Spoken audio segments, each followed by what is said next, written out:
Então estamos no ar. Bom dia, boa tarde, boa noite, Planeta Galáxia, Japão. Estamos aqui em mais um Obsessões, o podcast do Sessões. Estamos aqui com casa cheia. Fernandinho, Leandro, Matheus, eu, Vitor, para falar de um dos grandes filmes da temporada de premiação. É um dos bons candidatos aí, a talvez melhor filme do ano, quem sabe? O filme foi lançado ano passado, esteve numa baita porrada de listas de melhor filme do ano, e a gente falou, vamos lá comentar esse filme, né? Por que a gente vai ficar de fora disso? Então estamos aqui falando de Drive My Car, que certamente não é esse nome em japonês, porque se trata de um filme japonês, do Ryasuke Hamaguchi. Se a minha pronúncia estiver errada, Fernando, você me corrija na hora, tá bom? Que é um filme de 3 horas de duração, e que daí a gente vai falar agora se cansa, não cansa. Daí, fica aí que a gente vai falar sobre o filme, tá bom? O filme é baseado num conto, que conto longo, não é verdade, gente? Do Haruki Murakami, que é um escritor famoso japonês, e conta a história de um ator, diretor, de uma atriz e um diretor de teatro, e esse é um casal. E o filme só começa depois dos 40 minutos. Então é um filme totalmente complexo, diferente na sua formatação, e que conta a história desse homem. E aí, agora a gente vai falar sobre quem é esse homem. Yusuke, eu também não vou saber falar esses nomes, gente, mas é o protagonista do filme, uma ótima atuação, e é um filme que fala sobre luto, sobre perda, sobre controle, sobre carros, talvez, sobre teatro, sobre a psique humana e sobre as perdas que a gente tem pelo caminho. Mas isso aqui é só um en passant, é só um comecinho. Eu queria saber o que o Leandro tem a dizer sobre o filme. Vou começar com o meu amigo Leandro hoje. O Fernando ficou aliviado agora. Vai, Leandro, é Então, sua. É seu. Esse Obsessões é seu. A gente eu quero discute. saber, Leandro, o que você viu do Drive My Car, meu amigo? Nossa, eu acabei de ver. Bom dia, boa tarde, boa noite. Eu ainda estou elaborando, na verdade, o que é esse filme. Uma das coisas que fica é um gosto amargo. É um filme melancólico. E todos os personagens ali passam por uma melancolia, e eu acho que para mim me passa um sentimento o tempo todo de desolação. Sabe quando as pessoas são assim inconsoláveis?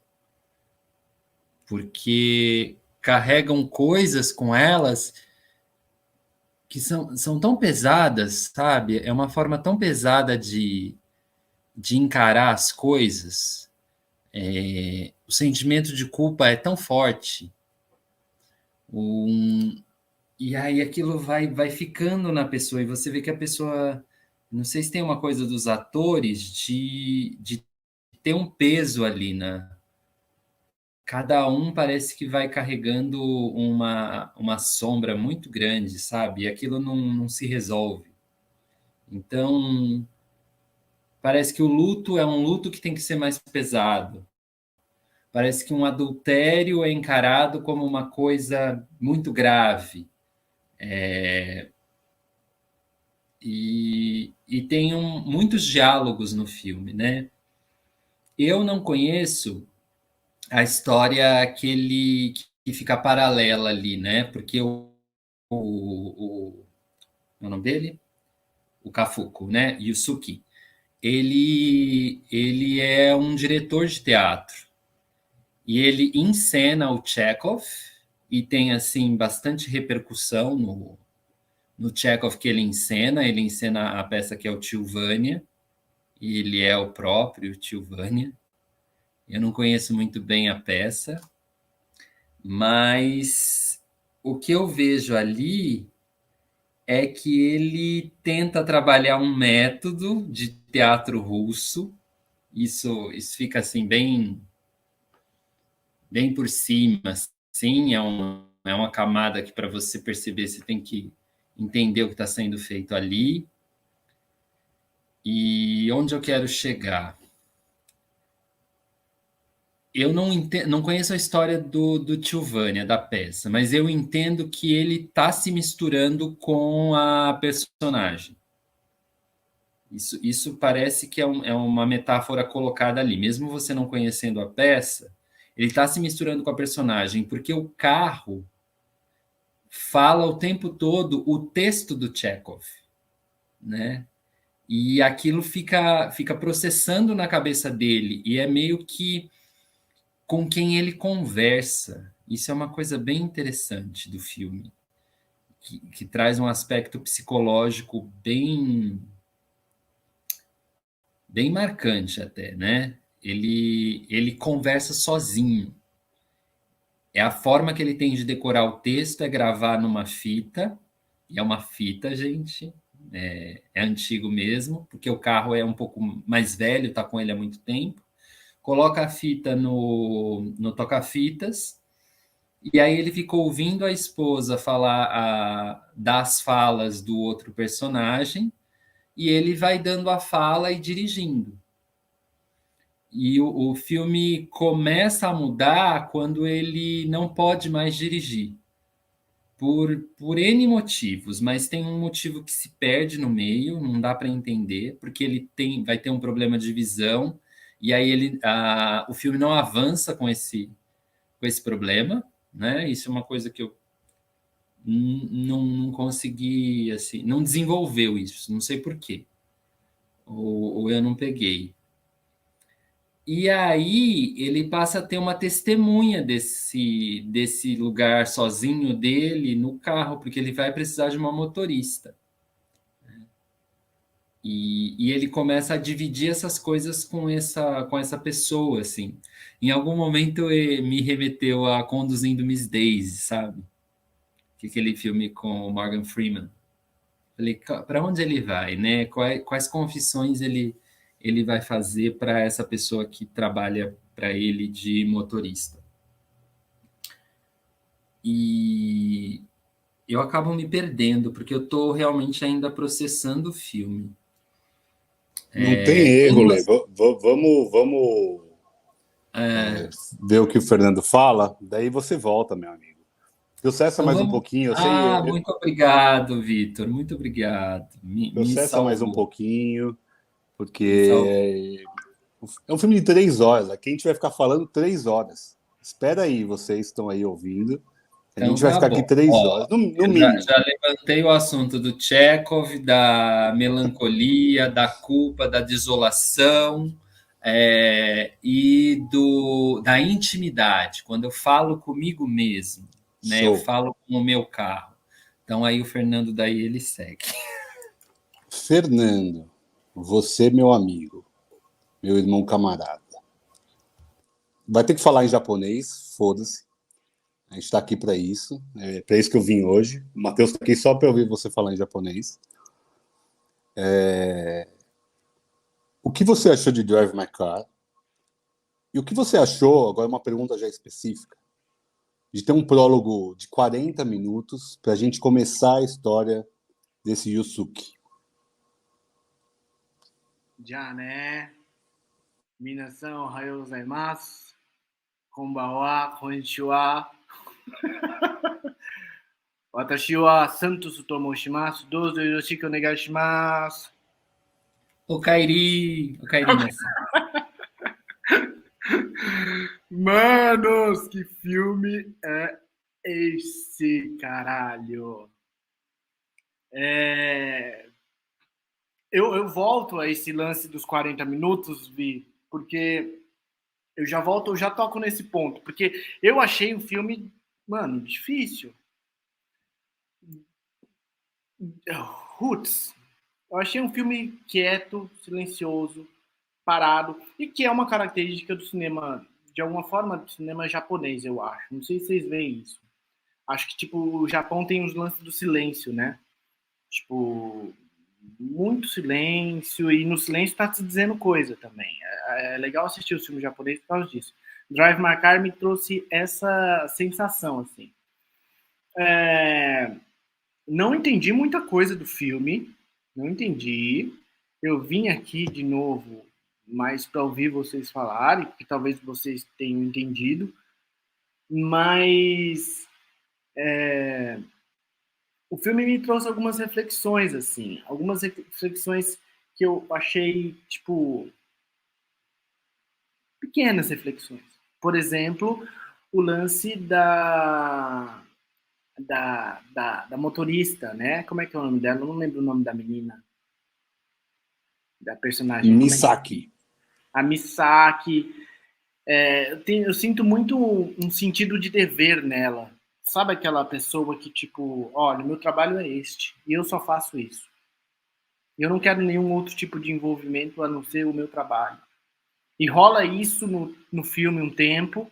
Existe, tipo, como se fosse uma coisa mais profissional mesmo, bem gelada, e ao mesmo tempo, e aos poucos eles vão se envolvendo de alguma forma. Eu achei muito bonito isso no filme. Achei legal o lance de eles virarem confidente um do outro, eles trocarem muitas coisas que os dois têm e eles precisam compartilhar. E, cara, fiquei perdidaço, assim, em alguns momentos. Quando começou a passar o nome dos caras, como se o filme tivesse começando, depois de 40 minutos de filme, eu entrei em parafuso. Eu peguei o celular para ver que horário que tava ali, porque eu pensei que tava acontecendo algum erro, tal. Tipo, eu tinha passado o filme sem querer, tá ligado? Porque para mim já parecia o final. Então eu não entendi qual que é a proposta de colocar o filme no meio. Eu acho que seria uma boa coisa se a gente tentasse responder isso aqui no encontro de hoje. Eu já não consigo responder, porque eu achei isso bizarro e ao mesmo tempo genial, porque eu nunca tinha visto isso no cinema, né? Tipo, começa os créditos iniciais, depois de 40 minutos, aí é como se tivesse o cara falando, uma distribuição de Herbert Richards, tá ligado? Depois de 50 minutos de filme. Isso eu achei massa. Mas, mano, é um filme pra mim que, tipo, beleza. Eu senti um pouco, não sei se vocês, vou tentar fazer algumas ligações aqui, talvez esdrúxulas, mas veja, eu senti um pouco de Taxi Driver nesse filme. Sabe aquele lance do cara como é que é o nome da menina mesmo? Misuko, né? Da Misuko ir lá dirigindo e conversando com o cara e olhando pelo retrovisor. Misaki, velho. Misaki. A Misaki dirigindo e lá e olhando ele e conversando, assim, me lembrou um pouco o Taxi Driver. Tudo bem que ela não é doida igual a ele, mas tá ligado? E me lembrou também Driver. Esse filme Driver, tá? Todos relacionados a carro, tá ligado? E também o Táxi do Gugu. Táxi do Gugu também. Me trouxe muito na memória aquelas lembranças de sábado, do Táxi do Gugu, etc. Mas é isso, mano. Acho que é melhor vocês jogarem coisas aí pra gente ter o que conversar, porque eu não extraí muita coisa dessa fruta, não sei vocês. Eu não vi duas vezes, não cometi o erro de tentar ver duas vezes do filme, porque eu sabia que já não ia entender, porque eu já não entendi na primeira, muita coisa do filme.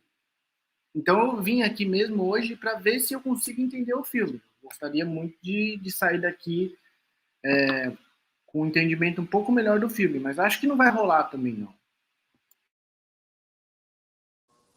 Ai, Fernando, você sempre brincando com a gente, mas tá bom. Lê, quer complementar agora ou eu falo depois você complementa, meu amigo? Fala, Vitor, por favor.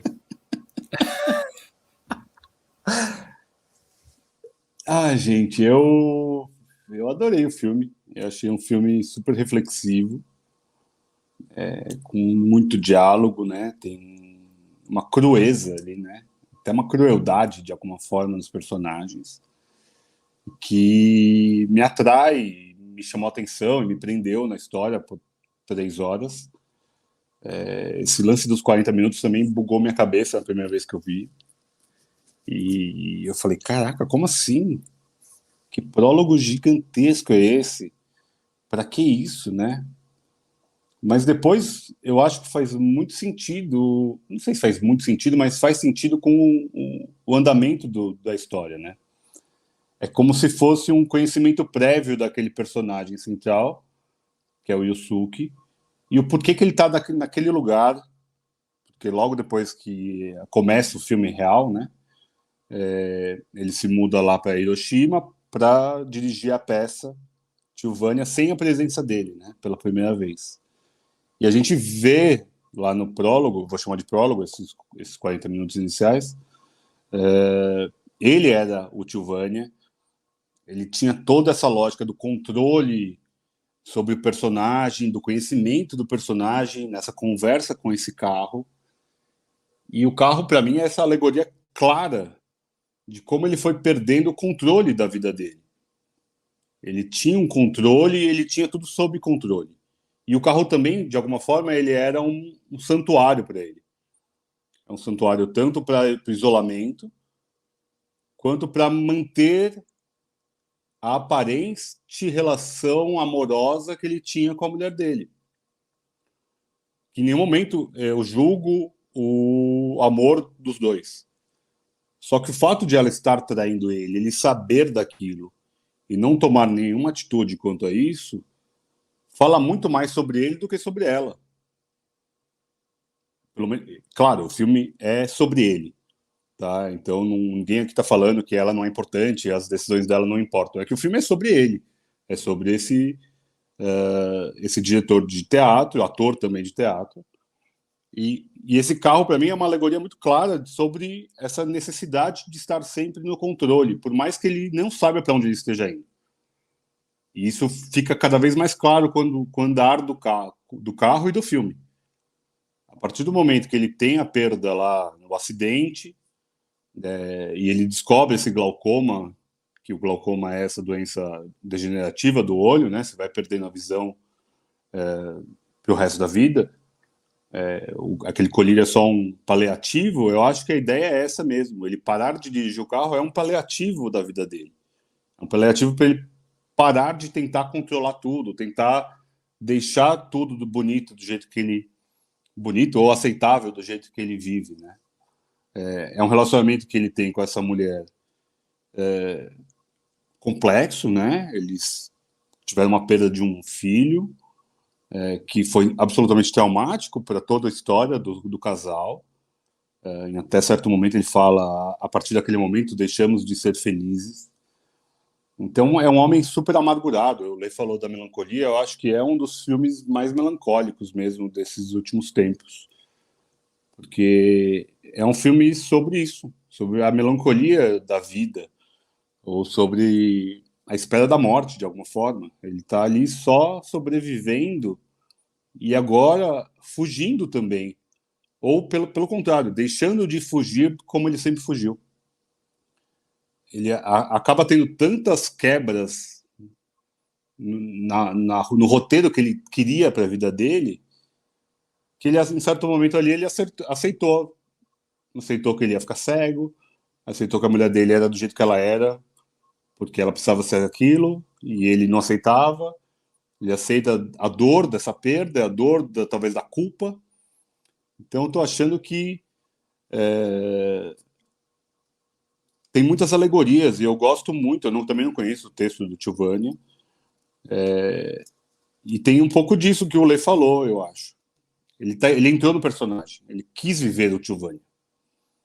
E quando um ator, um personagem, um ator vira um personagem, né? Ele tem esse mergulho profundo. Claro que é complexo sair daquilo. E para ele talvez fosse uma forma de aliviar uma dor que ele não queria aceitar. Ele não queria aceitar a dor da perda, a dor do controle, a dor de ser um homem traído, um pouco da honra ser ferida ali. Então, tem diálogos duríssimos com o cara que traiu, que era o traidor ali, né, com a mulher dele. Tem diálogos tapa na cara com a motorista do carro, que ele passa a ele não poder mais dirigir o carro ali, por uma decisão da diretoria da peça que ele está dirigindo, mas que acaba sendo uma ótima forma de ele rever a vida dele. Pelo menos a meu ver. Eu acho que é melancólico, mas eu vejo beleza, ou até uma possível qualidade ali de fim de vida ali, né? Porque ele já se diz um homem na beira da morte, ele está em 40 e poucos anos. Ele até em algum momento fala assim, posso viver 13 anos, se eu morrer com 60, eu posso viver 13 anos até chegar à cegueira, sabe? Então é um homem que está, tipo, largado. Ele largou, ele abriu mão. E acho que tem muito dessa lógica de perder o controle do carro, né? De não poder mais dirigir o carro dele. Igual o Lê falou, ele tem um carro por ano, só ele dirige o carro. Ele tinha toda uma metodologia de estudo do personagem, de estudo do texto do personagem. Então era um homem que devia ser super metódico ali, controlador de alguma forma, e a criação do texto no começo do filme é incrível, né? Eles criando o texto durante o sexo é uma coisa que vem do âmago mesmo, né? Vem um negócio, fogo na entranha, sabe? Vai saindo e vai jogando na cara. É um negócio que é visceral aquilo ali. E depois que acaba acontecendo a morte da mulher dele, esse fogo que já nem existe do lado dele, é muito mais da parte dela, pelo menos a meu ver ali no começo. Ele está ali mais como um ouvinte e talvez usando ela para criar novas histórias. Posso estar problematizando aqui uma coisa que nem deveria ser problematizada, mas eu acho que ele estava ali muito mais para o ego criativo dele do que pelo prazer mais. Porque ele já não tinha mais aquele prazer ali. Eu acho que é exatamente o contrário, Vitor. É? Ele estava ali para o ego dela. Pode Porque ser. eu acho que assim é uma cena em que você vê a vulnerabilidade masculina no sexo, assim. Parece uma inversão de papéis. Porque ela usa o sexo não só para gozar, porque você vê a mulher tendo orgasmo, né? E ele, de boa, o que ele tem que fazer? Ele tem que ficar atento, ele tem que estar bem racional, para no outro dia narrar para ela a história que ela contou naquela noite, para ela continuar sendo roteirista lá da série de televisão. Então ele está ali numa posição submissa. Isso eu achei assim muito interessante. E eu acho, só do prólogo de 40 minutos, eu acho o prólogo mais importante. A gente precisava saber daquela história, né? A história não começa quando a esposa morre. Vou dar um spoiler aqui, mas ela começa, na verdade, com tudo que vem antes, né? E de alguma maneira parece que o roteiro ali quis te deixar como testemunha também daquilo, assim, para você não chegar na história só com os fatos contados, que talvez seja mais ou menos o que o amante tem. Porque o amante ele se apaixona muito pela profissional que ela é e pelas histórias que ela contou, né? Tanto que ele era ator, ela era roteirista de uma série de TV, né? E esse amante é ator dessa série de TV. E também outra coisa de vulnerabilidade aí desse cara, que eles conversam entre eles, né? Eles falam assim: você não precisa fazer sexo com todo mundo para continuar na televisão. É só dizer não. Um homem falando isso para o outro. Isso é muito legal. É muito, e inverte um papel assim, né? Porque é a mulher que está nesse lugar, é a mulher que vai exigir o teste do sofá, entre aspas. Então, essa coisa dessa vulnerabilidade ali do macho também me chamou um pouquinho.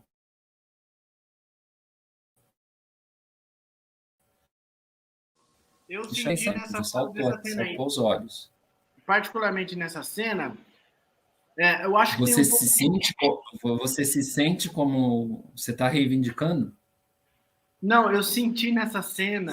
Entendi. Eu Entendi. senti nessa cena um pouco dos dois. Um pouco dos dois, das duas coisas que vocês falaram. Porque tem esse lance dela e dele, de ele assumir um papel um pouco mais racional, até mecânico e tal, para falar para ela amanhã o que a história que ela contou, mas eu também senti tipo, porque tem um momento que ele faz um gesto que é meio tipo assim, né?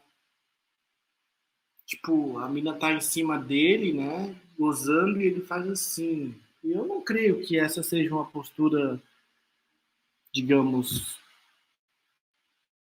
de alguém que esteja quase na mesma vibe da pessoa, tá ligado? Então, tipo, me pareceu um pouco isso que o Vi falou também, um pouco tipo, meu Deus, que foda, tá ligado? Essa mina aqui gozando em mim, eu ainda vou ter que lembrar os papos dela amanhã pra eu passar pra ela, porque ela trampa com isso, saca? Me pareceu um pouco dos dois, assim. O filme é cheio de ambiguidades, assim, eu não consegui vislumbrar tudo. Eu até questionaria aqui para vocês, não sei se esse filme vai concorrer a alguma coisa? Tá, enquanto estamos gravando aqui, gente, ele está na pré-lista de melhor filme estrangeiro. Então, para Oscar, claro. Então, é isso. Por enquanto é isso. Não vai levar, tá? Mas ganhou Não, vários prêmios da crítica de melhor filme, inclusive da crítica americana. A maior parte quem ganhou foi o Power of the Dog, que a gente comentou recentemente, Ataque dos Cães. Pode ver aí na lista aí de podcast, de episódios, está por aí. A gente já comentou esse filme. eu acho que não leva, tá? Eu tô julgando aqui, eu tô apesar de ter 8,5 no MUBI, esse filme e tal, é um filme que em tese eu veria com facilidade, mas eu só vi por obrigação por causa de vocês. Mas não leva, não. Esse filme aqui não vai levar, não. Tem algumas coisas que estão faltando aqui nesse filme que eu percebi, que talvez o Matheus goste do filme. O Matheus é um forte candidato. O filme cabe na metafísica dele, mas assim, Mas o que mas está faltando no filme, Fernando? eu não O sei, que está faltando no filme? eu acho que faltou um pouco mais. O personagem principal, eu acho que ele poderia expressar um pouco mais. Tipo, ele podia atuar um pouco mais, a não ser que seja. O personagem dele é uma coisa muito dura, uma coisa muito estática. Mas ele é assim, Fê. Mas é foda Ele tá isso, cara. perdido ali, cara. Porra, mas é foda isso. Ele não tem como você permanecer duro depois de ver o que ele viu, tá ligado? Ele só vai se abrir lá no final, que aí ele deixa sair tudo, mas mesmo assim não sai legal, na minha opinião.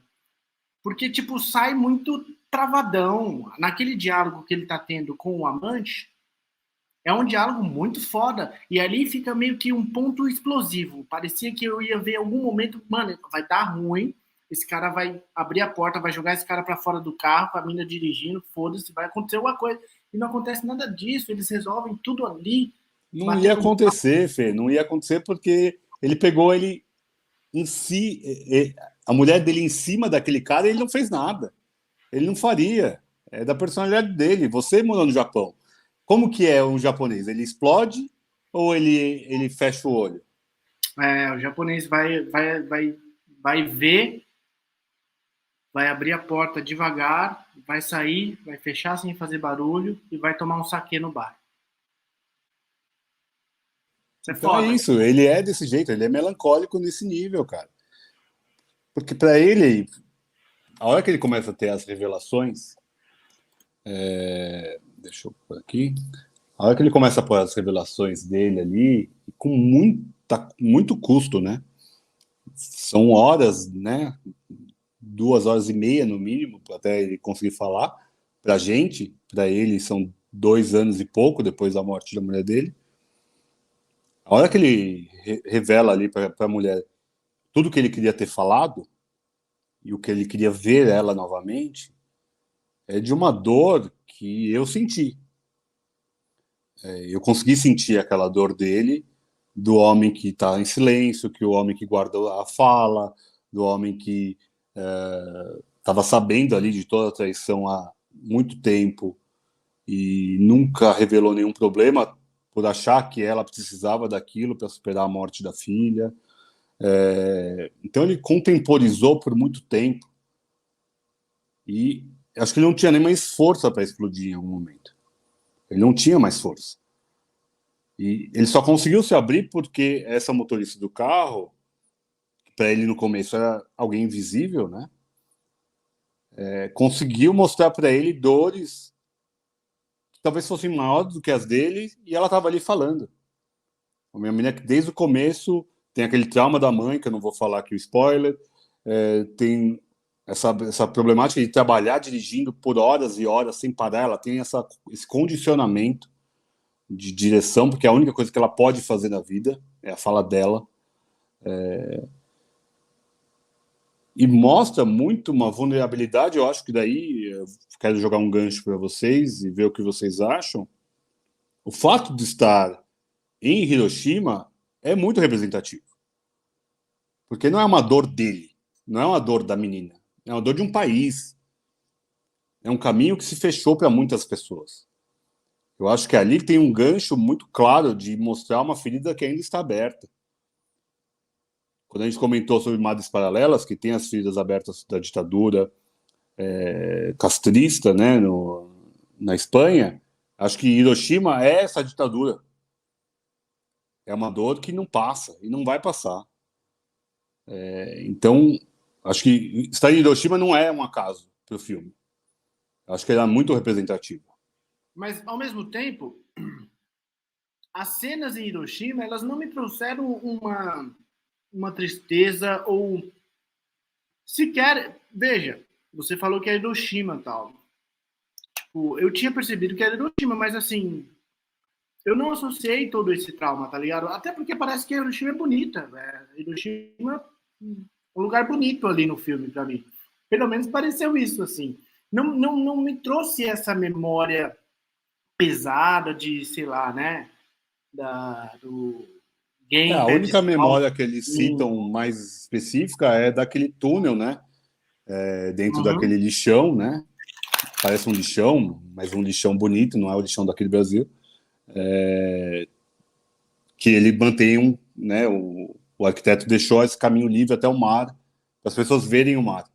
Então acho que é algo mais simbólico também.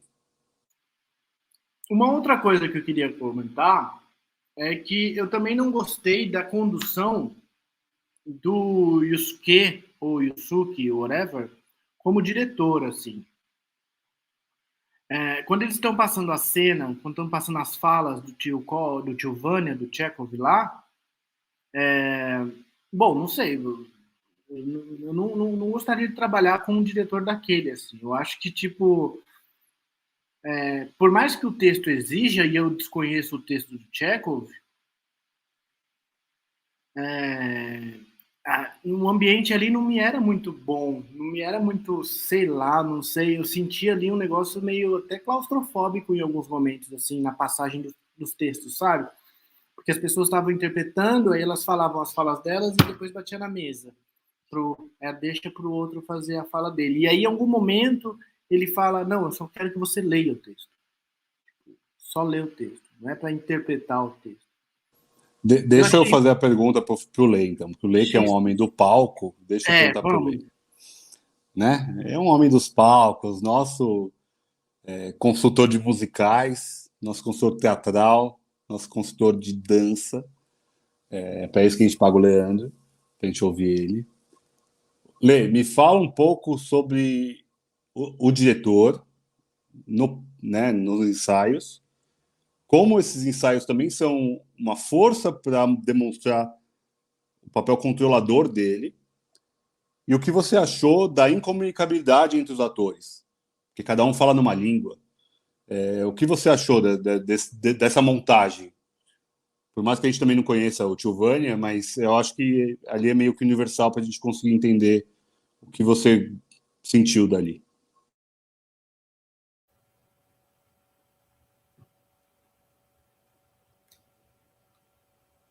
O Matheus se despediu da gente, né? Então, beijos, Matheus.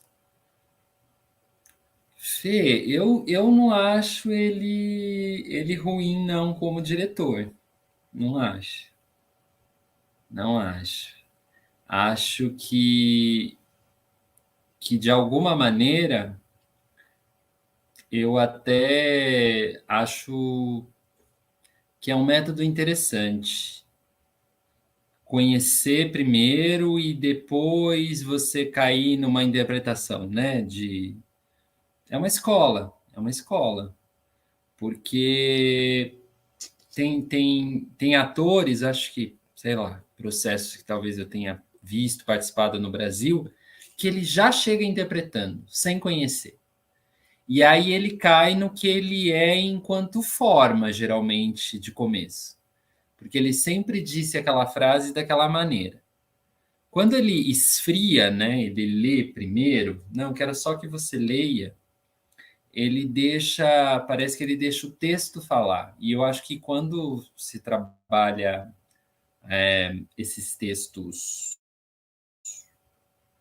muito representativos, de autores muito conceituados e conhecidos do teatro, tem que estar tudo no texto, sabe? Eu quero só que você leia o texto. Eu acho isso uma ótima direção, inclusive, para um trabalho que ali só mostrou um trabalho de mesa, né? Mostrou um trabalho muito inicial da peça e depois tem uma quebra grande e aí eles já estão no palco, eles não mostram todo o processo. Eu gosto muito do que para nós soa como uma frieza, que é uma formalidade que parece que no Japão ela é muito importante ali para um entendimento social, né? Chegar, cumprimentar, vão fazer, tá bom, vocês vão fazer, você vai fazer isso, você vai fazer isso. Façam isso e obrigado. Né? Essa coisa de não falar é uma etiqueta que eu gosto. E tinha tantas perguntas, né, Vitor? Uma delas é se eu acho ele um bom diretor. Eu acho que sim. Não sei se ele estava muito afim de fazer.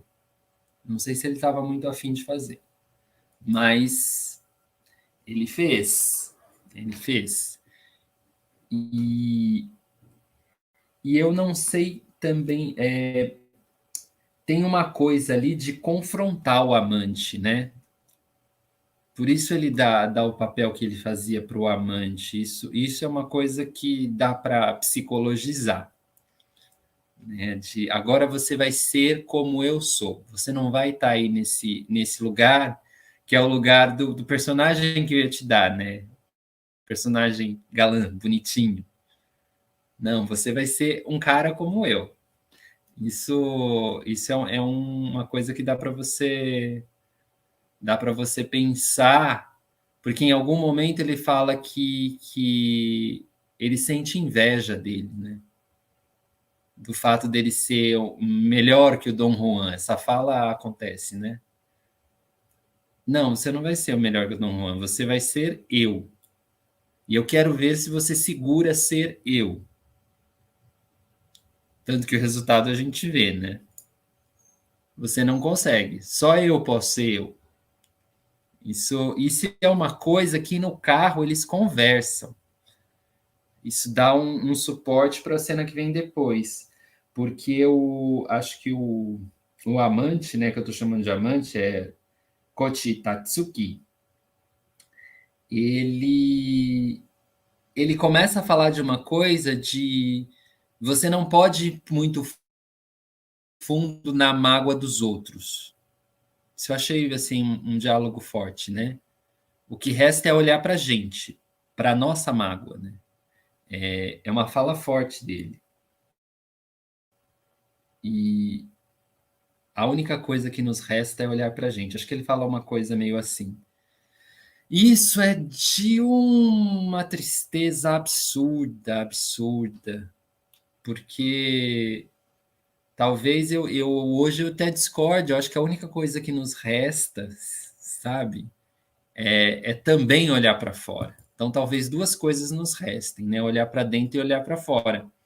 Porque se não tem esse pulso de ir para fora, aí vem o que o filme tá carregado para mim, que é da melancolia, da depressão, do vai dar errado, e sobretudo da culpa. A culpa pelo que não se fez, né? A culpa de só existir. Isso é muito pesado. Isso é muito pesado. Porque todas as culpas que ele assume ali, o personagem principal, são culpas de coisas que fogem ao controle dele. Em algum momento ele se sente um fracasso. E aí ele se sente um fracasso porque a filha morreu, saca? E se sente um fracasso porque a esposa não o tinha como o, sei lá, o melhor homem do mundo. Ela meio que até objetificava ele, mas isso é uma leitura minha. Então, ele não tem para onde, né? E aí ele se relaciona com o carro, que é uma coisa que se vê muito nos filmes japoneses mais recentes, né? Esse fetiche. Parece que quem sou eu para falar da sociedade japonesa? Mas parece uma sociedade que tem essa coisa da culpa muito forte, a vergonha, né? O vexame, a honra. E não é isso, não é para fora, é muito engraçado. Eu tenho vergonha de mim mesmo. Isso é pesado pra caramba. Quando se sente isso, é quase que insuportável. E a coisa do fetiche, né? Tem um objeto que vira uma pessoa, porque a carência é muito grande e porque eu preciso explodir isso em alguém é, que não consiga, de uma certa forma, me, me repreender. Alguém que não, com quem eu não precise ter empatia, ou alguém que não vai empatizar comigo. E aí o Fê falou da empatia no começo da fala dele, que, que a empatia ali vai criando uns caminhos, né? Para que ele volte a ter esse contato humano, porque ele parece que vai ficando desumano. Eu acho que é por isso que a gente acha que ele é um diretor ruim, porque falta humanidade, né? Você sente que o, o traço da humanidade desse personagem principal. A Misaki, que dirige, começa a ter uma certa empatia por ele, e ele pela Misaki, porque eles são obrigados a conviver, e aí isso vai trazendo uma certa humanidade para ele. E ali o final, né, quando você vê o buraco e os escombros, né, aquilo também é bastante representativo do que são aqueles dois personagens. É um buraco com casas destruídas embaixo da neve. Nossa, é devastador. Vocês falaram que gostaram do filme. Eu não gostei do filme. Eu acho que faz mal ver aquilo. Faz mal.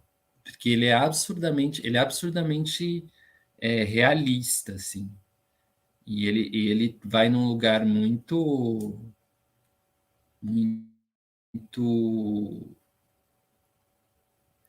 ai, como é que eu vou dizer? Um lugar de emoções que a gente não quer acessar tão fácil, sabe?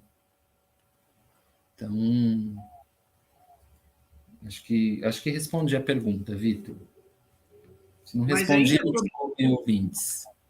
mas ainda problematizando um pouco mais esse lance do diretor, que eu Eu gostei do que vocês falaram. Mas eu achei, por exemplo, a relação do Yusuke, o diretor, com o amante. É uma. Muitas vezes no filme, pelo menos umas 2 ou 3 vezes, o amante vai até o diretor meio que tentando uma aproximação qualquer. Que eu acho que é bastante normal numa relação de teatro. E eles vão bater um papo, e o papo não rola, assim. Aquele papo, tipo. Eu não senti que tinha um diálogo ali. O negócio era meio tipo. Tá, resolvi meu problema com você, ok, solucionei seu problema, tô indo. Pega o carro, entra no Drive My Car, drive. E a Mitsuki pega e sai com o carro, entendeu? Eu não sei, eu não sei, eu tô provocando, porque assim, eu penso, eu não imagino a Mirtes fazendo o que ele fez. Mirtes, pro pessoal que nos ouve, e o pessoal que quiser seguir, é a diretora da companhia da Artesão do Corpo, né? O nome da companhia do Leandro. A Mirtes é a diretora de lá. Eu nunca imaginei a Mirtes fazendo o que aquele diretor faz. Eu não sei se eu consigo entender. Esse cara esse cara tá ruim, esse cara não é assim que tinha que ser, não, eu acho. Então, Fê, sobre o diretor, diretor, primeiro eu tô de acordo com o Lê, ele me parece não querer estar ali. Ele está ali mais como uma fuga da casa, né? Acho que ele, tipo, viveu o luto, ele achou que viveu o luto, vou tentar seguir uma outra coisa. Ele já se desvencilha de alguma forma do personagem, Giovanni. Ele faz essa escolha de elenco, acaba caindo a porra né, do amante nas mãos dele. Ele podia fazer gato sapato do cara. E tem até né, tem uma rusga ali, mas ele não faz o capeta na história do cara. Ele pega um pouquinho mais pesado com ele, e até algum momento ele pega um pouquinho menos pesado com a menina que é muda. Num jantar ali, ela fala: me trate como outro qualquer. Eu tô acostumado as pessoas não me entenderem. Então, ele vai recebendo choques o filme todo. Eu acho que a hora que ele acha que ele conseguiu tomar controle de novo, ele perde. Então, ele acha que ele consegue aceitar a traição da mulher, perde a mulher. Ele acha que consegue ter controle da equipe, do grupo dele ali de atores, ele perde o ator. Então, ele perdeu o controle do carro. Então, ele vai perdendo. A partir do momento que ele vai perdendo, eu acho que ele consegue, com a ajuda da motorista, entender que ele tem que saber seguir a vida. Até num certo momento lá que o Lê falou dos escombros, ele, né, ele vomita ali, né, as dores dele. Em certo momento ele fala: aqueles que vivem continuam pensando nos mortos. E isso a gente vai continuar para sempre com isso. A gente tem que continuar a nossa vida com essa cabeça. A gente tem que aceitar a dor da perda, a dor do vazio, a dor da culpa, essas dores que estão lá nele. Então eu entendo que ele ali como diretor, ele está fazendo para forma, de alguma forma. Ele está fazendo só o feijão com arroz ali. Mesmo fazendo uma montagem de peça, que foi a outra pergunta que eu fiz para o Lê, e que eu estendo para o Fê também, eu achei interessantíssima a montagem da peça, com várias línguas diferentes, e que, de certa forma, ele mostra muito de como cada um está atuando para si, porque ele não entende o que o outro está falando. E que é muito do que o Lê falou e que você falou, Fê. Tem que saber o seu texto. Se atenha ao seu texto. O que vai voltar, você já tem que saber. Então, eu achei interessantíssimo até o formato. Eu nunca nem pensei em ver uma peça que tem tradução num telão, em várias línguas. Eu achei isso super inovador, que eu tenha visto, claro, eu nunca vi, mas eu achei super interessante a ideia de dar voz para várias etnias, nacionalidades ali, até para uma atriz muda, e como a peça anda. Eu achei isso muito interessante, e como fala um pouco da forma de você tem que ter controle sobre si próprio só. Você não, a gente não tem como interferir na vida do outro. Então, eu também fico nessa dualidade.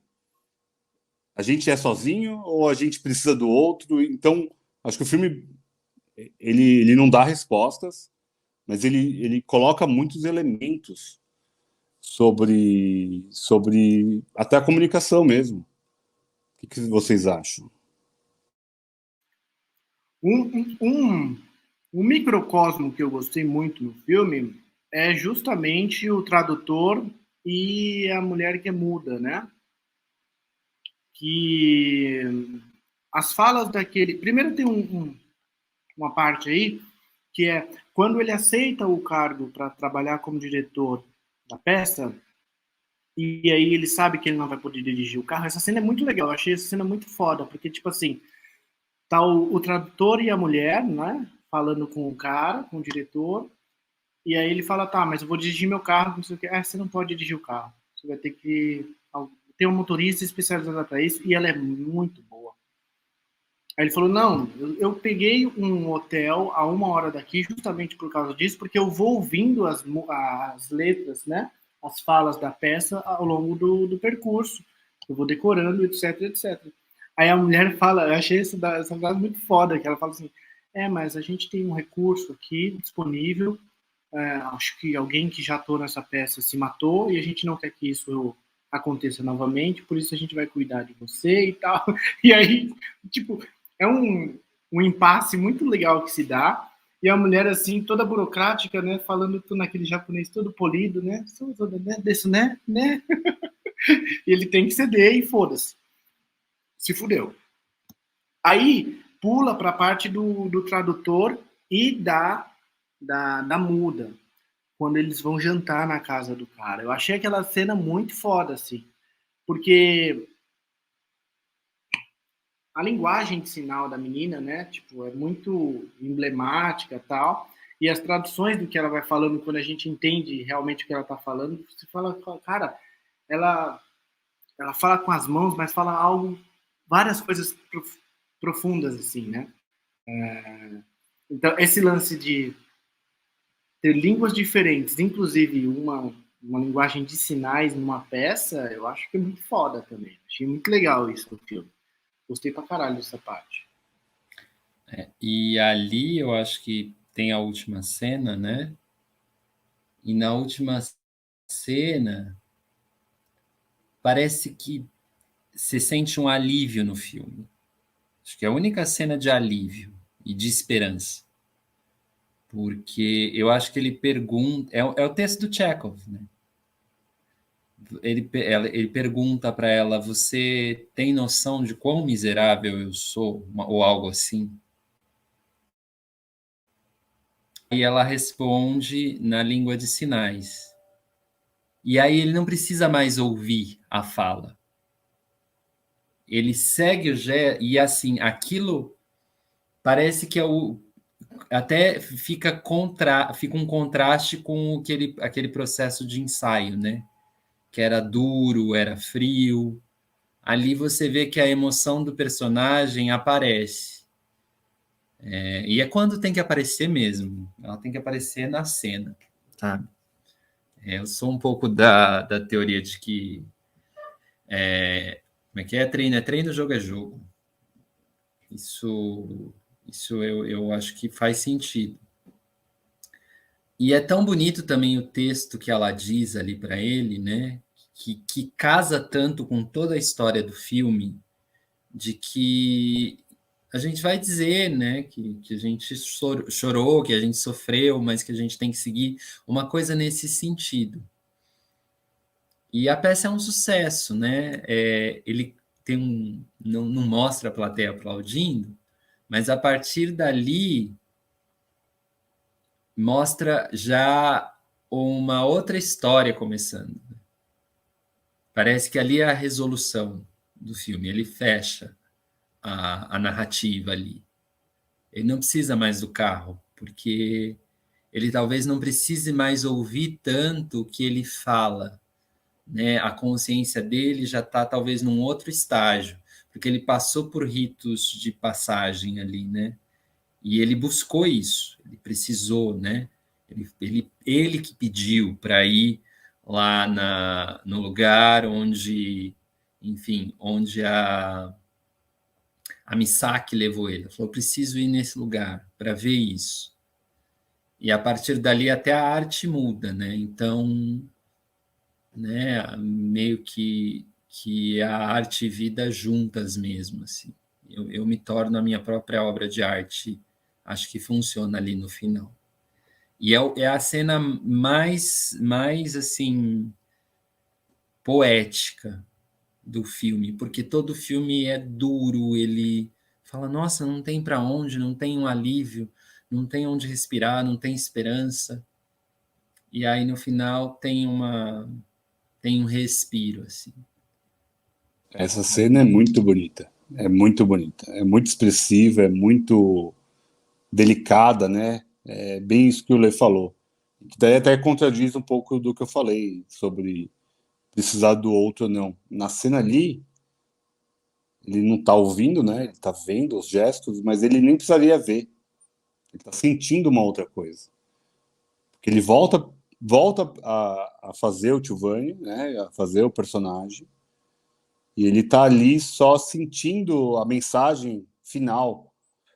Que talvez quando ele estivesse antes, né, no começo do filme, que ele só fazia o personagem mecanicamente, decorando as falas, do jeito que ele falou, talvez ele nunca tivesse sentido o personagem. Ele achava que era o personagem, mas ele não sentia o personagem. Ou talvez esse final do personagem, final da peça. Ele só vivia a parte ruim. Claro que todas as mudanças que a gente acabou falando que ele sofreu durante o filme nos levam a pensar que ele realmente acabou, né? Não tem mais o que fazer da vida, né? E que acho que quando o Lei falou lá no começo sobre o glaucoma, é uma alegoria de não ver mais, né? Ele estava cego já. Acho que é isso, nem se falou mais sobre isso, porque acho que era mais mesmo uma alegoria sobre a cegueira dele. Ele era um homem no cabresto ali, do que ele acreditava. Não é que alguém colocou aquele cabresto nele. Ele queria crer naquelas coisas que ele vivia. Então, eu acho que essa cena realmente é muito poética, é muito bonita. É um final um pouco alentador de toda essa dureza que a gente viu durante essas 3 horas, que eu não senti o peso das 3 horas, não sei vocês, mas eu não senti, tipo, puta, igual o Fê falou em outro episódio, eu fui lá olhar o relógio. Eu fui seguindo a história, por mais dura que estava sendo. Tava angustiante, aquele luto tava batendo em mim, não só por motivos pessoais, mas no filme mesmo, tava sentindo aquele luto, aquela dor que ele tava sentindo. E acho que esse final é alentador, de alguma forma ali. Uma parte que eu gosto muito é essa cena final, que não é a final, né? Depois tem até um finalzinho ali sobre vamos seguir a vida.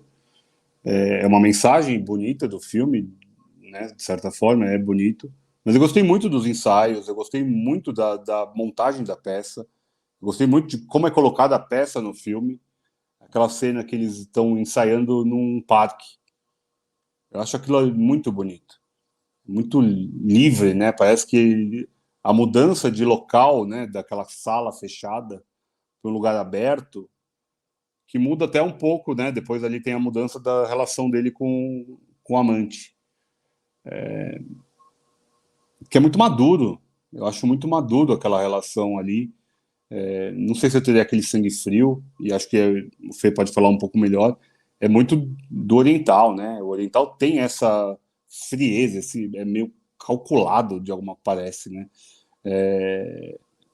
Porque tem uma vergonha da honra, né, de ferir a honra, ou de demonstrar a fraqueza da honra, e do outro lado também, em nenhum momento eles falam, eles confessam saber um do outro. Não tem uma confissão. Mas eles sabem.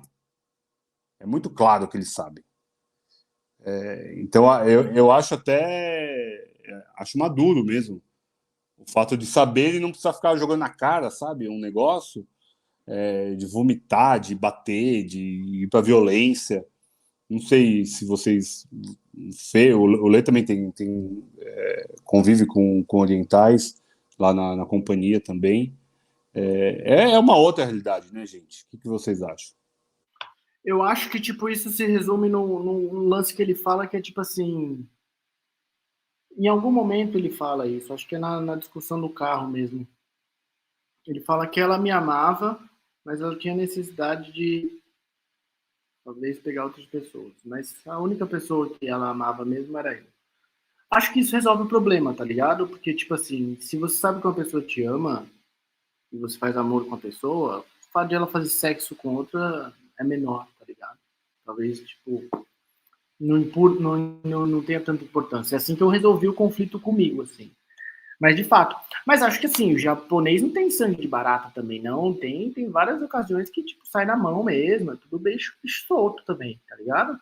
Não seria o que é, o Japão não seria o que é se todo mundo fosse sangue de barata, tá ligado? Existe essa racionalidade, esse meio que respeito entre cavalheiros, assim, entre os dois, mas até que ponto isso é real? Porque o cara destrata o moleque pra caralho também, saca?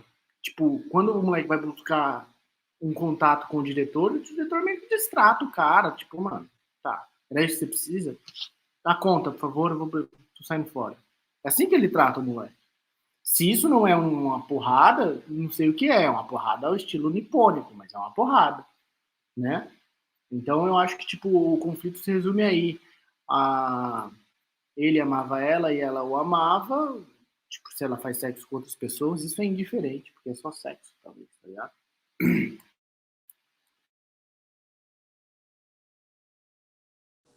E aí, Lê, você tem mais alguma coisa para complementar, meu amigo? Não. Eu diria isso. Mas vem cá, antes de fechar, eu queria falar uma coisa. Vocês acham que esse filme leva a estatueta? Não que isso seja importante, mas assim, para a gente fazer um mercado preditivo aqui no Obsessões, que é o que o povo gosta mesmo. O pessoal tem pedindo muito no Instagram, falando, vai levar ou não, tal. E eu acho que, se eu fosse juiz, eu não daria para esses caras, assim, porque, tipo, colocar Chekhov, uma peça do 19, num filme japonês, em que o ator principal é o... Essa peça, Tilvânia, ela estreou na Rússia em 1800 e pouco, sei lá. Sim. Só que quem era o ator principal dessa peça era o Stanislavski, o Konstantin Stanislavski, que é o pai do teatro, tem o sistema Stanislavski de atuação, tá ligado? Ele era o Fala Tilvânia. mais sobre esse sistema, Fernando. Me discorra. A única coisa que eu lembro da preparação do ator, que é o livro, tem 3 livros. A preparação do ator, não sei mais quais são os 2, eu só li o primeiro. Uma coisa que ele falou muito legal, que eu usei no teatro na época que eu fazia, é o seguinte, até um professor de teatro falava na época, fala tipo uma cena, né? Abre a porta. Quando você está atuando, você não vai somente abrir a porta. Você tem que ter um propósito por trás da sua ação. É isso que dá significado à sua atuação. Portanto, se você vai abrir a porta, você quer descobrir o que tem atrás da porta. Se você vai nessa intenção, o público consegue entender o que você está fazendo, entendeu? Você não vai só abrir uma porta, mecanicamente abrir uma porta. Basicamente, o sistema Stanislavski dizia isso, assim. Você tem que ter uma parada meio que, tipo, da natureza mesmo, intencional, para atuar. Sei lá, isso é o que eu lembro de Stanislavski, tá? Eu não lembro É muita isso coisa. mesmo, Leandro? É isso mesmo? Não sei se o Lê... Você conhece Stanislavski. O Lê deve conhecer muito melhor do que eu, né? O Lê é o gênio da dança, do corpo, etc. É um método bastante divulgado, né? As pessoas falam bastante do Stanislavski, se lê muito lá como é que é o Manual do Ator? Como é que é o nome do livro? A preparação do ator. Preparação do Ator. Você passa por esse livro, que tem muito Freud ali, né? Assim, eles são contemporâneos, então, assim, tem um pouco a ideia que você fala assim, de construir o personagem, isso que a gente fala da boca para fora, isso, quem formulou foi o Stanislavski, tá? No método Stanislavski, que é a ideia de fazer uma gênese, da onde aquele personagem vem, para onde ele vai, o que ele está sentindo naquele momento em que ele faz aquilo, todo esse trabalho anterior, que pode se pressupor que é invisível para quem vê, mas que quando você está fazendo ele fica visível, né? E eu acho Stanislavski bastante responsável por muito do que a gente conhece de atuação. Tem um documentário muito bom, acho que ele é dividido em duas partes, que chama O Século de Stanislavski. E esse documentário, eles falam bastante do que eu lembro, faz tempo que eu assisti, mas eles falam bastante do Marlon Brando, por exemplo. Que a ideia de trazer para o cinema essa coisa naturalista, ela tem vamos dizer assim, uma base no sistema do Stanislavski. Então, quando o cinema começou a ficar mais naturalista, os atores hollywoodianos, por exemplo, eles foram estudar o Stanislavski, né? Então, ele compara, assim, por exemplo, você vê lá no Uma Rua Chamada Pecado, que eu acho que no Brasil ficou um bonde chamado Desejo, né, da Blanche, mas o filme com o Marlon Brando. E aí ele pontua os momentos em que esse método está meio que sendo usado. E ele usa muito o Marlon Brando como exemplo. Mas não é só o Marlon Brando, não. É um documentário legal, um documentário para quem quer estudar e saber sobre atuação, ele é bem legal e Stanislavski é importante. Hoje você vai ver no teatro que há muitos outros métodos e pessoas que não seguem a cartilha do Stanislavski. Mas ele é importante sim, e em algum momento você pode sim chegar nessa história de fazer uma gênese de um personagem, ou seja, é um lugar onde numa roda de atores você vai saber de como aquele ator constrói aquele trabalho. Ele usa basicamente o Stanislavski ou ele vai para outras linhas. Mas é muito interessante a contribuição da Rússia para o teatro, para a formação do ator, né? E eu acho que ali no Japão deve ser bastante importante essa referência russa, embora no mesmo tempo o Japão tivesse fazendo outras coisas com relação ao teatro. Tem outras bases, né, o teatro oriental. E aí você vê um jeito de atuar oriental que também nos deixa um pouco perplexos. Você fala, como que ele atua desse jeito? O que o filme japonês é diferente? Porque tem bases também de atuação que são diferentes. Trabalha a emoção de maneira diferente. Isso vai dar um resultado diferente. Tem um livro do Teatro No, que é o... Caramba, os atores usam muito esse livro. Eu tenho ele aqui na prateleira, inclusive, mas eu não vou lembrar o autor. Fala aí, Fê.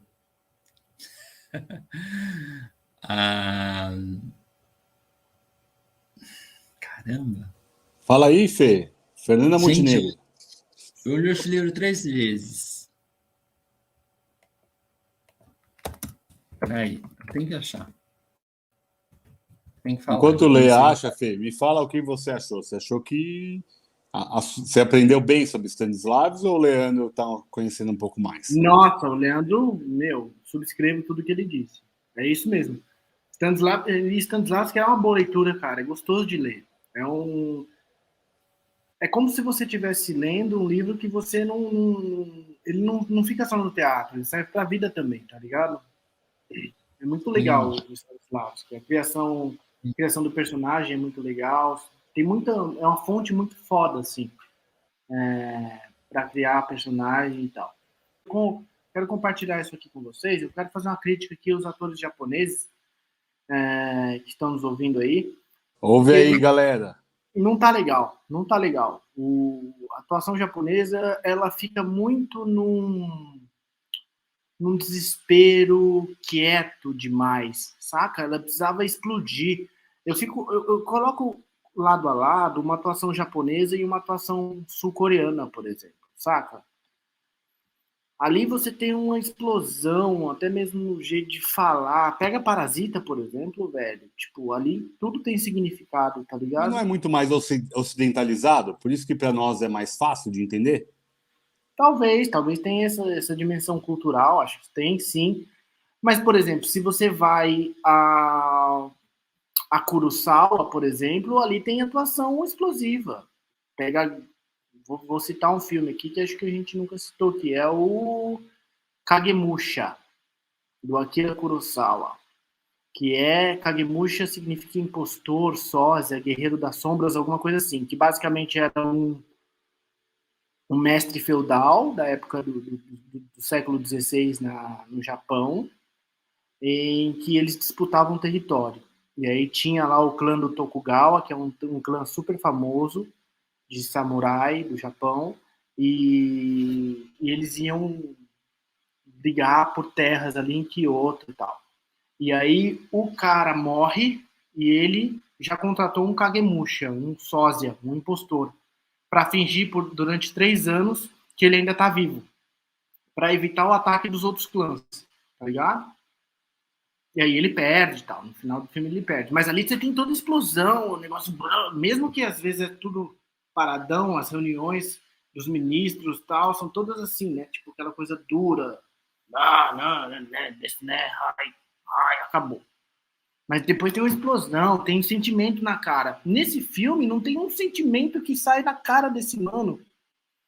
O mano não expressou uma parada, a dor se vê pela casa debaixo da neve, a dor se vê pela imagem refletida da mulher dele sentando em outro cara, a dor se vê, saca isso? Tipo, mano, nem na hora de ele, sei lá, ele explodir com um amante, fala, porra, mano, você foi filha da puta, eu vou te fuder, alguma coisa assim, tá ligado? O cara não tem a culpa, fica internalizada, aquela coisa, e eu vou segurando a minha culpa porque eu sou japonês, eu devo conviver. Para, mano! Então, é uma crítica aí que eu faço a todos os atores japoneses que não tá legal essa vibe aí deles, não. Não tá legal, tem que mudar essa linha aí. Você pega os filmes japoneses, A Partida, que era aquele... A Partida, se eu não me engano, é o cara que fica tocando, não é? Fica tocando aquela porra daquele violino.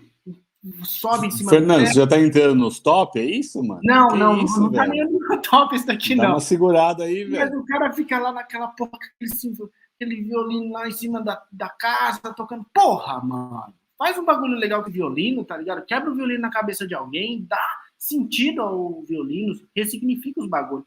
Então, não sei, mano. Eu tô com problema com o cinema japonês atual, contemporâneo. Entendeu? Eu tô ali na década de 60, 70 no Japão ainda. Saudosista, tá bom. Saudosista, Fernando Saudosista.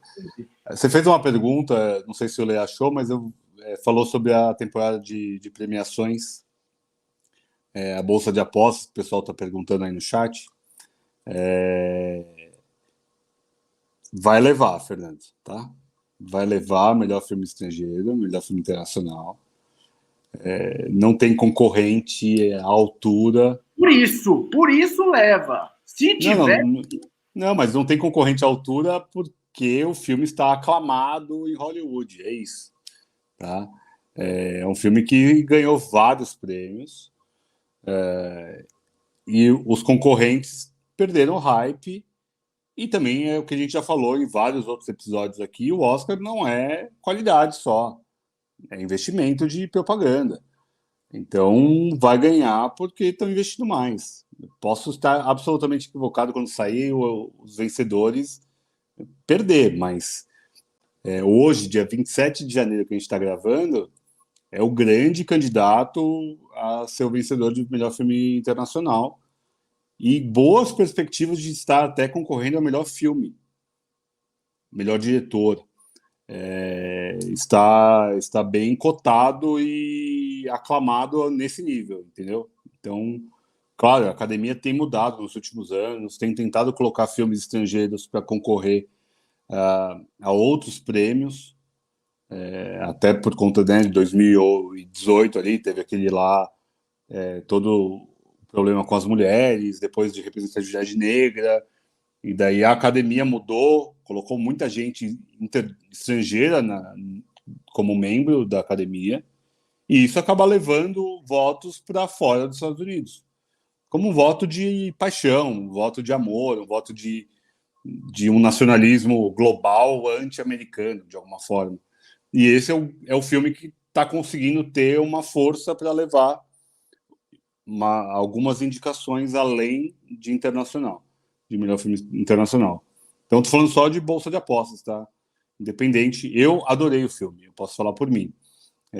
Vocês, aparentemente, não tanto. E tudo bem, eu acho que é um filme muito duro mesmo. É um filme difícil de ver mesmo. Não é um filme... Eu revi só porque, igual o Fê falou, eu vi uma vez e não entendi muita coisa. Eu fui nessa. Eu vi a primeira vez meio disperso. Eu falei, não, deixa eu tentar fazer o trabalho bem feito e ver o filme, olhando o filme real, 100% do tempo. É muito longo, né? A gente não está mais acostumado com filmes de 3 horas. Nunca deveria estar acostumado com filme de 3 horas, essa é a verdade. Por mais que eu não tenha sentido o peso do filme, do tamanho do filme. Eu senti um peso da dor do filme, da problemática do filme. Mas as horas eu não senti ela como um problema. E eu gostei muito de todo o enredo, né? De toda a história. Essa história aqui não explode mesmo, é uma história contida, para dentro, é muito né? Mas eu acho até positiva no final ali. Eu acho que tem uma positividade leve, claro, leve, depois de tudo que a gente viu, de tanta dor, de tanto luto, né? É um filme muito sobre luto, né? Então, é como viveram esse luto. É muito, muito puxado, né? Colocar isso na tela. E de forma até poética ali, em alguma forma, no teatro, fazendo várias alegorias sobre perda, sobre a casa, né? Então, acho que no negócio de Hiroshima eu viajei na maionese, mas para mim ali estava ali colocada. Então, assim, são dores que a gente não tem controle mais, né? A ida de um ente querido, de alguém ir embora, nos coloca numa posição muito dura de não só da ausência, mas de ressignificar quem somos agora com essa ausência. Então diz muito sobre esse momento, sobre essa ausência, sobre esses vazios que a gente tenta preencher de formas aleatórias, ou com negação, ou com objetos, ou com vícios, daí cada um com a sua forma de lidar com o luto, com a ausência, com o vazio, com o oco. E acho que o filme me pegou ali de alguma forma, tá, gente? E eu entendo total não ter pegado vocês. Me falem vocês aí, só um final, gostou, não gostou? O que vocês acharam pra gente ir pro top? Vai. Não gostei das atuações, achei um filme ruim, achei um filme longo, acho que não leva, eu não apostaria nisso, mas enfim, os tempos são estranhos, nós estamos vivendo tempos bastante esquisitos, talvez não seja tão surpreendente assim que um filme como esse consiga o apoio de Hollywood para ganhar. E você, Lê? Eu não gosto, não me causa boas sensações, mas o filme é maravilhoso. É uma ótima definição, meus amigos. Uma ótima definição. Achou o nome do livro, Lê? É o Zeami. O Zeami, ele se sistematizou o teatro no. E é um livro que roda bastante aí também nos cursos de teatro, cinema, até no Brasil, porque ele foi traduzido por um francês. E é muito interessante, você começa a entender essa atuação do o que é o drama para o japonês, né? O que é a tragédia para o japonês. Que quase todos acabam dialogando um pouquinho com essas histórias que estão ali num Japão do imaginário do japonês, não querendo, né, tomar a fala aqui como um japonês, que não é o caso. Mas esse livro é muito bom. Chama Cena e Pensamento No, eu acho. Tem o Zeami. E tem em português. Então é bem bacana. Então, se você quiser comprar, vai lá na Amazon. Não está patrocinando a gente ainda, mas vai patrocinar em algum momento. Né, gente? Né, meus amigos? Podemos ir pro top? Bora, vamos. Então, vamos. Eu menti para vocês, a gente não ia ficar 3 horas falando sobre o filme. A gente vai diminuir para você ter tempo de ver o filme, tá bom, gente? Então, a gente consensou aqui no chat interno. Fala, não vamos deixar o pessoal tão cansado 3 horas, depois vai ver o filme mais 3 horas. Vai ficar insuportável. Então, hoje, nosso top é de filmes japoneses, né? A gente não comentou filmes japoneses aqui ainda. Nosso primeiro filme nipônico no Obsessões. Vamos fazer essa referência e essa reverência ao Japão. Esse país maravilhoso, que já teve a honra de Fernando Moreira pisar naquele solo sagrado. Virou sagrado depois que o Fernando morou lá. Sou dessa opinião. E como o Fernando tem toda essa aura, ele veio bancando, hoje ele vai ficar por último. Veio aqui e falou, ó, eu sei de tudo, eu conheço o cinema japonês inteiro. Vai ficar por último. Tá de acordo, Lê? Bora. Então eu mesmo vou me auto-apresentar e começar, porque eu sou o menos nipônico dessa porra toda. E eu vou falar de cinemas japoneses que o Fernando estava criticando até agora. Filmes contemporâneos japoneses. Até porque eu não conheço muito do cinema clássico japonês, tá, gente? Então é uma falha minha. E eu depois vou anotar todas as indicações do Fernando e todas as indicações do Leandro e vou ver, tá bom? Eu vou começar com o filme que Ryosuke Hamaguchi lançou também neste ano, 2021. Ele lançou 2 filmes. Este que nós comentamos agora, Drive My Car, que ainda não tem nome em português, tomara que não tenha. E o outro filme que eu vou recomendar aqui, minha primeira indicação é Roda do Destino. Que eu gostei até mais do que esse filme, do Drive My Car. São 3 histórias absolutamente independentes. Então pensa, sei lá, naquele argentino que a gente comentou aqui, que são histórias isoladas, relatos selvagens. Mas Roda do Destino fala sobre sexualidade, sobre encontros inesperados, sobre o destino, né? Roda do Destino, né? Esse nome em português fala muito sobre o filme. São 3 histórias que não se conectam, mas que falam sobre esses encontros casuais que a gente tem. Um é sobre uma aluna com um professor, que ela tenta seduzir ele. Um outro conta sobre uma mulher que vê outra pessoa na rua e fala: nossa, mas é você? Aquela minha amiga lá da escola? E a outra fala: será que é, não é?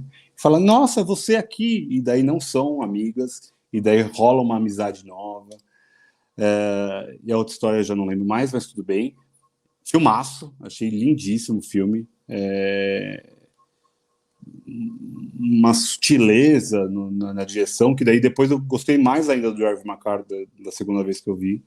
Então achei lindíssimo esse filme, está nos cinemas agora no Brasil, deve chegar daqui a pouco para aluguel aí. Então essa é a minha primeira indicação. Minha segunda indicação, o Fernando já falou, A Partida, que ele não gosta, mas o problema é dele, né? que ganhou o Oscar, inclusive, de melhor filme estrangeiro, que agora mudou, é melhor filme internacional, mudou o nome, de língua internacional, alguma coisa assim. Eu acho lindíssimo aquele filme, eu já coloquei esse no top que a gente falou sobre... Qual que é aquele filme? Fizemos só eu e você, Lê. Qual que é aquele filme que a gente comentou? A Vida Comum, acho que é Uma vida isso. comum, uma vida comum. Isso aí, que é o top sobre luto, né? Sobre perdas. É um filme bonito demais, a forma como o oriental, né, o nipônico, o japonês, cuida do corpo, cuida da morte, é uma forma diferente do que a gente está acostumado, sensível, uma música linda, visuais maravilhosos, né, umas landscapes, outro top que a gente já fez aqui, lindíssimas. Acho um filme muito tocante também. E o terceiro filme é um filme que me trouxe um Japão que eu não conhecia e não achei que existia, que é Assunto de Família, do Hirokazu Koreeda.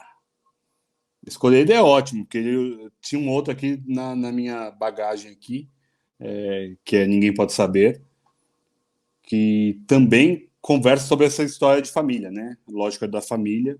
E Assunto de Família é uma criança que é raptada e é colocada dentro da família. Eles usam essa criança para fazer pequenos assaltos, então mostra uma pobreza do Japão que eu desconhecia, né? É um Japão incomum de a gente ver, um Japão pobre, que mostra retrata muito duro, muito penoso mesmo da sociedade japonesa ali, naquela Tóquio, né, suburbana, que eu achei que nunca nem existia. Então, são essas três indicações: Roda do Destino, A Partida e Assunto de Família, com Ninguém Pode Saber aí do Koreeda levando no rabo. Leandro, Antônio, porque o Fernando vai ficar no fim. Se vira, Fernando. Eu acho que está fácil. Está fácil para o Fernando, está fácil para mim. Eu quero indicar um clássico, clássico, que eu acho que hoje ele tem tantas coisas para você ler sobre esse filme, e tantas interpretações do que ele representa para o Japão, que é o Godzilla.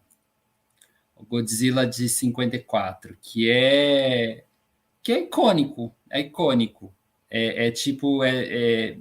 acho que hoje, para você contar a história do Japão no pós-guerra, você tem que colocar o Godzilla em algum lugar ali, pós-segunda guerra, né? Para você entender aquele contexto de sociedade. Então, ele é um filme muito representativo do Japão. É um clássico. Esse filme eu acho que tem no YouTube. Tem no YouTube para ver. Então, esse fica o clássico. Década de 50. Surpreendente, hein, Fernandinho? Surpreendente, ó. Gostei, Leandro. Surpreendente. Parabéns. Bom. Mandou muito. Godzilla 1.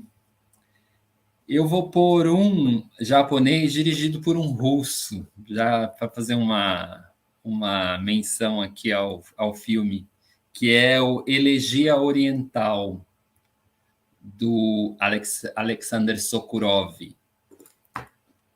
que é um filme incrível. São 53 minutos, mas é sensacional. Acho que é um dos filmes mais intrigantes que eu já vi, assim. A maneira como ele trabalha as imagens, parece que ele consegue filmar a sombra, enfim, é um filme bem escuro, bem trabalhado em estéticas japonesas, assim, que a gente acaba chegando para nós, né? A estética do oculto, da sombra, do espaço na tela, sensacional. E o último eu vou dizer um mais moderno, que esse já é de 2016, que é Uma Noiva para Rip Van Winkle, que é um filme sensacional, acho que precisa ver. Eu não sei onde acha esse filme, gente. Mas Nem no Japão deve ter isso aí, Leandro. e esse filme eu vou dizer que ele deve ter umas 3 horas e meia também, assim. Mas é muito interessante, é muito interessante. Ele trata dessa questão da rede social, dessa história do Japão que tem de você ser contratado para participar de alguns eventos, como um parente fake ou sabe, assim, eu quero ter um casamento feliz, então eu convido 50 convidados, alguém vai representar minha mãe, o outro porque eu tenho problema com a minha mãe, então eu vou dizer que essa atriz é minha mãe, então a minha vida é perfeita. Então ele trata um pouco disso e é muito bom, é muito bom. O Herzog também tratou esse tema, né? Que é, como é que chama? Família. Não vou lembrar do nome do filme do Herzog, mas ele documenta também essas pessoas. Eu não vou chamar de atores, né? Mas essas pessoas que profissionalmente elas são esses pretenders, vamos falar assim, né? E é impressionante um mercado em que isso existe. É impressionante. Para nós aqui é uma coisa muito longe, né? É muito longe, mas isso é real. Então, Uma Noiva para Rip Van Winkle, porque esse Rip Van Winkle é um nickname da pessoa que ela vai conhecer, assim. Então, é incrível, é incrível. O Godzilla, para trazer a história, e o Sokurov, para dialogar aí outros países com o Japão. Tem outras, mas fica nesses 3 para dar uma variada e para o Fernando dizer outros, claro que ele vai dizer Depois isso. do Fernando, eu quero ouvir as recomendações além do Leandrinho. Eu achei aqui Uma História de Família. Será que é esse do Herzog, Lê? Uma História de Família? É o que eu achei aqui que parece ser isso. Acho que sim, é um filme mais recente do Herzog. Então é esse mesmo, esse mesmo. Perfeito. Você que está aí ouvindo, querendo top, Fernando não vai falar de Memórias de uma Geisha, tá bom? Se não é japonês, tá bom? Não, nem fudendo. Então vai, Fernando. Quero ouvir agora. Arregaça, mano. Jamais colocaria Memórias de uma Geisha.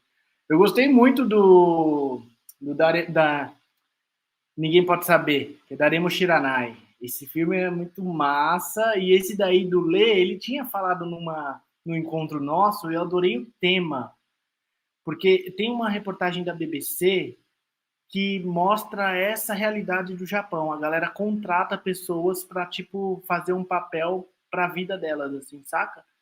Isso é muito Japão. Isso é muito japonês. Tipo, isso é muito japonês. Aquela sociedade meio que de teatro mesmo, assim, saca? Do vinho. Como é que é uma noiva para Rudolf von Trop, né? Rip Van Winkle é uma referência ao conto, inclusive. Lembra do Rip Van Winkle? Que ele atravessa a colina, aí ele dorme. É um conto famoso. Ele dorme, aí para ele passa Famoso uma pra quem? noite. Vocês não conhecem essa história, gente? Não, eu acho que não, meu filho. O Rip Van Winkle, ele é um pobre que vive numa zona rural. Eu acho que esse conto é em inglês, inclusive. E aí o que acontece com ele? Ele vai caçar, acredito, e aí ele vai e atravessa a colina.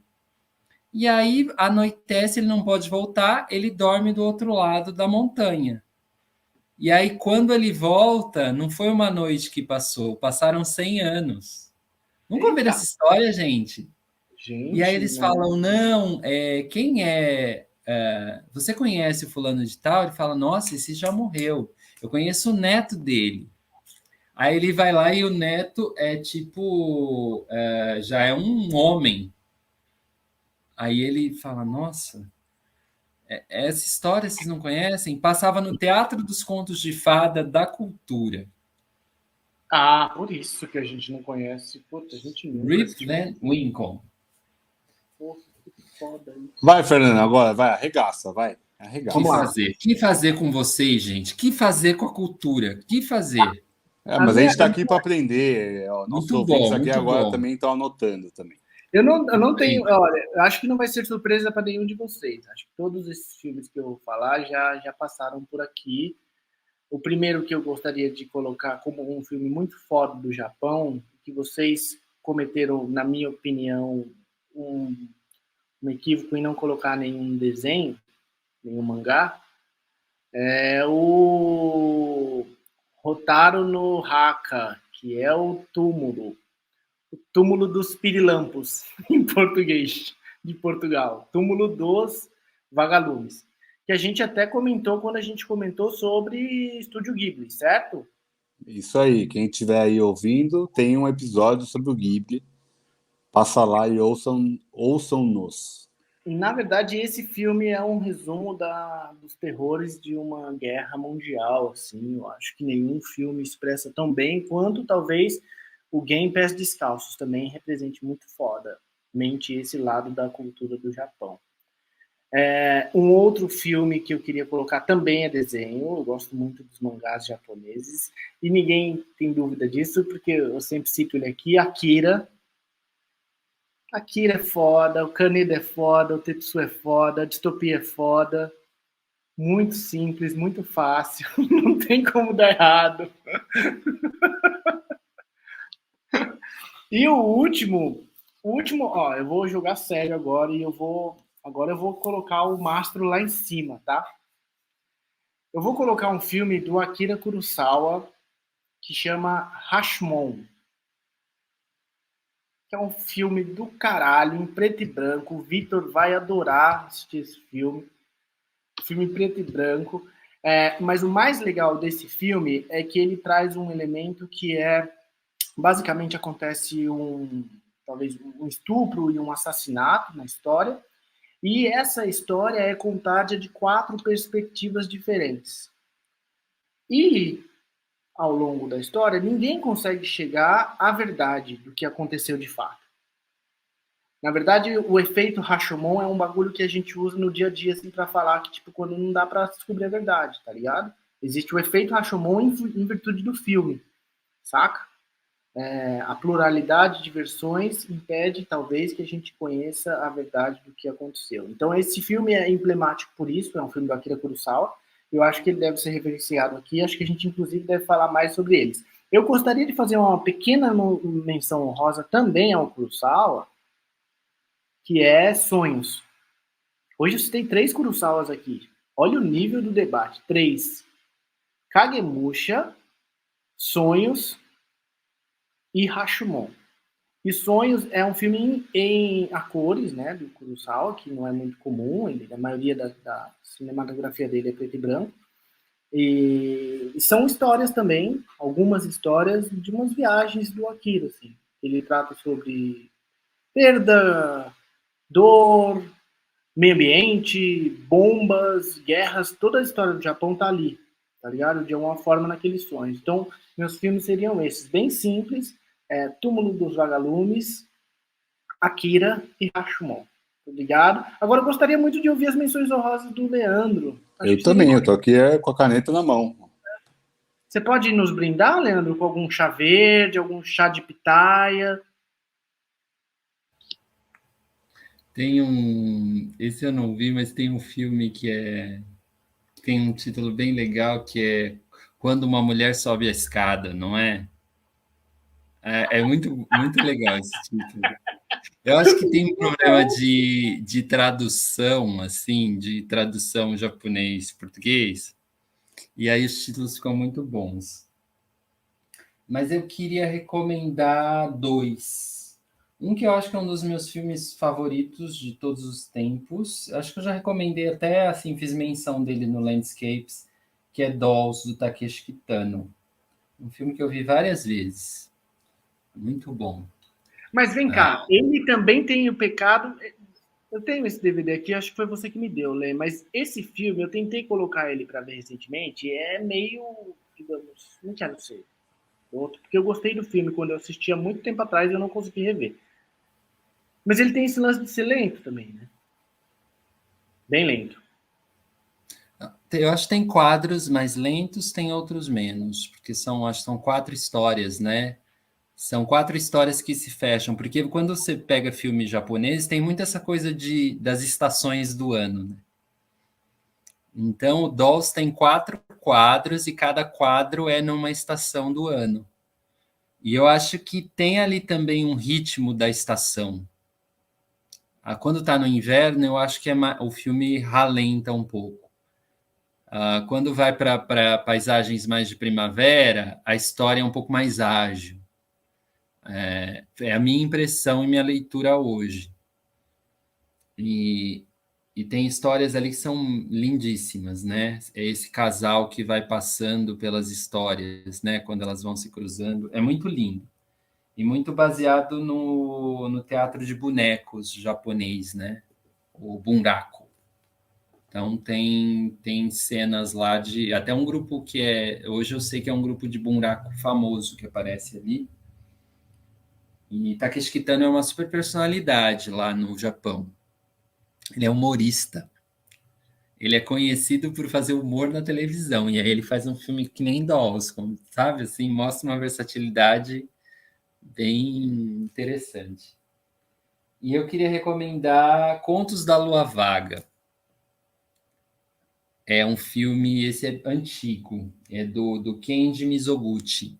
Mas eu acho que é um filme dificílimo de ver, e não é fácil, porque é um filme japonês, ele é um filme dos anos 50, mas ele trata do tema da ambição de uma maneira muito interessante e mostra também um Japão para quem, acho que para quem quer estudar. Não é um filme de entretenimento, assim. É um filme que você precisa ver, né? Hoje eu ouvi uma frase alguém citou o Saramago, né?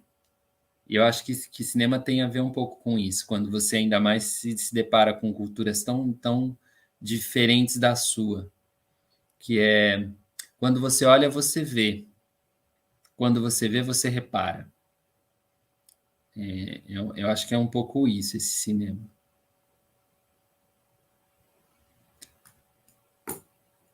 Calei minha boca. Tá louco, hein, bicho? Vou fazer também as minhas menções, né? Já que vocês fizeram, eu vou tentar Faz, Victor, parecer que eu faz. sou do nível de vocês. Vou citar uma diretora que o Lê gosta muito, Naomi Kawase, Sabor da Vida. Tem vários filmes dela, procura aí. Esse Naomi Kawase, ela Sabor da tem Vida é muito bom. é muito bom, gosto muito também, é contemporâneo. E eu vou falar um documentário, o Sushi dos Sonhos, né? Do Jiro. Não sei nem se é uma produção japonesa real, deve ser britânica, mas conta a história do Jiro, né? Aquele cozinheiro, não sei nem como que fala o cara que faz sushi, mas é isso. O Jiro é uma figuraça e mostra muito sobre disciplina. É um documentário que eu acho um dos melhores documentários. Acho muito, muito, muito incrível. Mais algum aí, vocês? Ou podemos encerrar esta peleja? Vamos lá. Então, muito obrigado a quem aguentou e ficou até aqui. Veja o filme Drive My Car, tire as suas conclusões, se prepare, 3 horinhas sentadas com a bunda no sofá, que é um filme duro, é um filme pesado, vale a pena estar pronto para ver, acho que é um filme que é legal estar preparado. Eu fui ver sem saber de nada, acho que meus amigos aqui também, fomos no escuro e é um impacto que é interessante também. Então, vejam Drive My Car, do Haruki Murakami, né, é o conto, né? Do Ryusuke Hamaguchi, é o diretor. Está aí na crista da onda das premiações agora do ano. Se ganhar, ganhou. Se não ganhar, ganhou. Isso não importa nada. O que importa é a experiência de ver o filme, de sentir as sensações que o cinema causa na gente. Falamos desse filme, que é divisivo. Alguns gostam, alguns não gostam, mas não dá para dizer que não é lindo. É um filme muito bonito. E tivemos várias indicações aqui de filmes para você explorar o cinema japonês. Tem mais muita coisa. Talvez em algum momento façamos um top 2, né? Uma sequência. Mais filmes japoneses aqui no Obsessões. Então é isso. Sigam a gente aí, curte, ativa sininho se estiver no YouTube, dá lá para seguir no Spotify, no Amazon, no Google Podcast, onde tiver aí. Sigam lá o Sessões de Cinema no Instagram, no Facebook, onde você quiser. E é isso. Comente aí se você gostou, não gostou, o que você acha. Se a gente viajou muito, se viajou, ótimo. Viajem com a gente, vamos lá. Beijo, meus amigos, muito obrigado. O Matheus se despediu um pouco antes. Falei com o Fernando, com o Leandro, eu sou o Vitor. Somos Obsessões. Um beijo para todo mundo, meus amigos. Valeu! Arigatou gozaimasu, né? Domo. Domo.